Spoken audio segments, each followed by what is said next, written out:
And it says, men will fear God and give honor to Him for your name's sake, because of your life. Men will go, whoa. And it'll click. So when Christ appears, here's my life, I'm going to appear with Him. Therefore, that means because this is true, in light of what I just said, put to death. He didn't say manage. Put to death your members which are on the earth. It's amazing. The first thing always mentioned is your sexual arena. Fornication. That's sex drive. Sex. He didn't say manage it. He said put it to death. The way you know it to be. I wonder if that came from Adam. Put it to death and find out what it really looks like in me. I know that's intense. I can feel wheels spinning all the time on that one. The morning after I got saved, I realized my definition of manhood could not possibly be the kingdom. Because it was at the expense of another person. Nobody's on the earth to satisfy a desire in my life.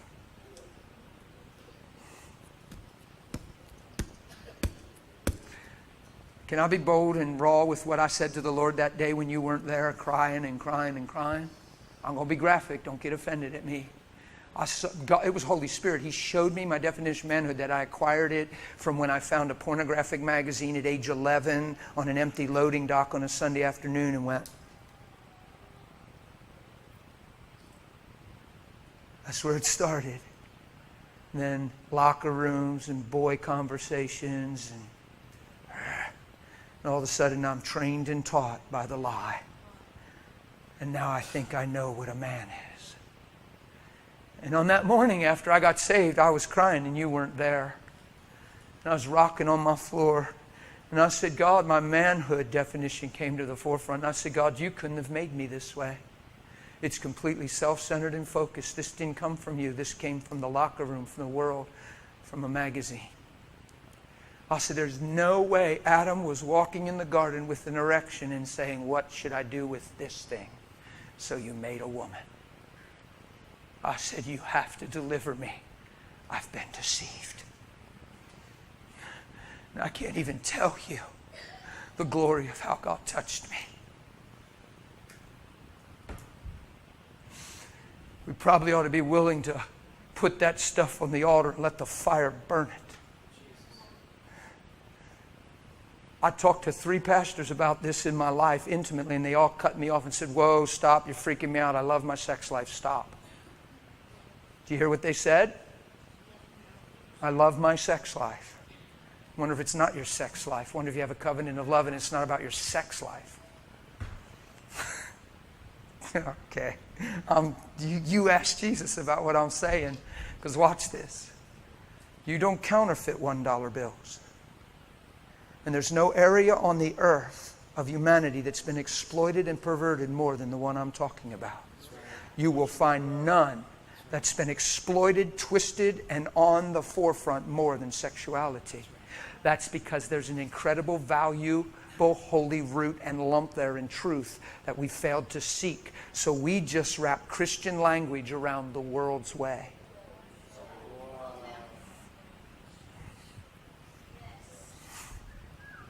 Yeah.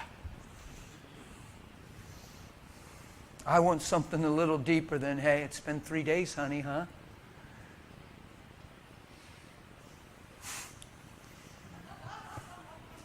I want something a little deeper than you scratching an itch. I love you. And you're the only one that I can be in this with, because I've given myself to you, and all that is mine is yours. And all of a sudden, woman was made out of the fullness of God in man in the garden. He didn't make another lump of clay. He made Jason in his image, to walk in him and be in his image and to be filled and complete and full in him. And he looked at Jason and said, whoa, it isn't good that man be alone. He didn't make another lump of clay and call it Tina. He reached into what was already there and one in him, brought out Tina and made 2 out of 1 so 2 could enjoy 1. So here's the deal. If Tina's in Jason's life, it ought to be because of the fullness of God in Jason, not the need of Jason. Because woman was created to be loved by God and receive the pure love of God through the man in that relationship and open herself up to what edifies, increases, builds, and brings the best on her. And it's a total thing of trust and unity and oneness. And she opens up herself and even opens up her gates. And he comes into that secret holy place, and two are one in that place. You can find it in Hebrews 10.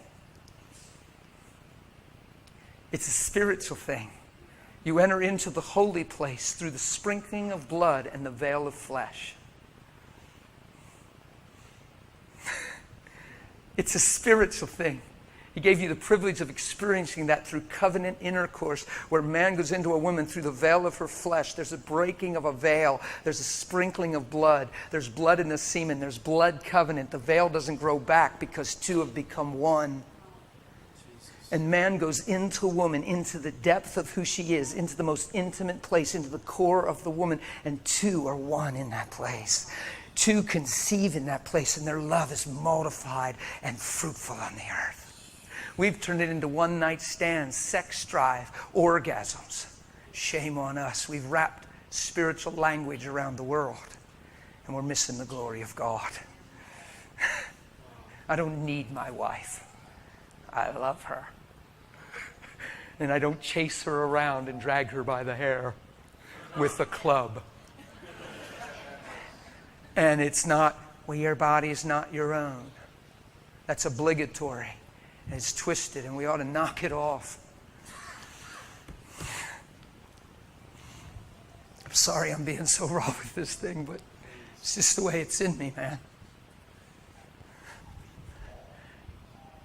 He reached into the fullness of God in the man. He's naming all the animals, and God's going, yeah, awesome, okay, whoa. He didn't correct him. He didn't upstage him. He didn't belittle him. He didn't say, you can't call it a giraffe. That sounds stupid. If Adam said giraffe, guess what it was? Because he's flowing in the wisdom of God. He's given authority to subdue. God looks at Adam and sees himself and says, man, all the animals have a comparable. There's none comparable to him. You're not a weaker vessel, women. You're not in the sense of a lack of value. He reaches into the man and brings out the woman. Out of the fullness of God in the man, and makes what was one two, so two can enjoy the beauty of one.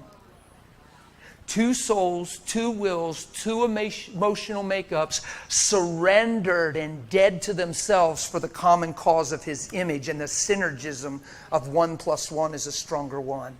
Yeah. That sure beats you do for me, I'll do for you. Hey, a marriage is 50-50 and a lot of work.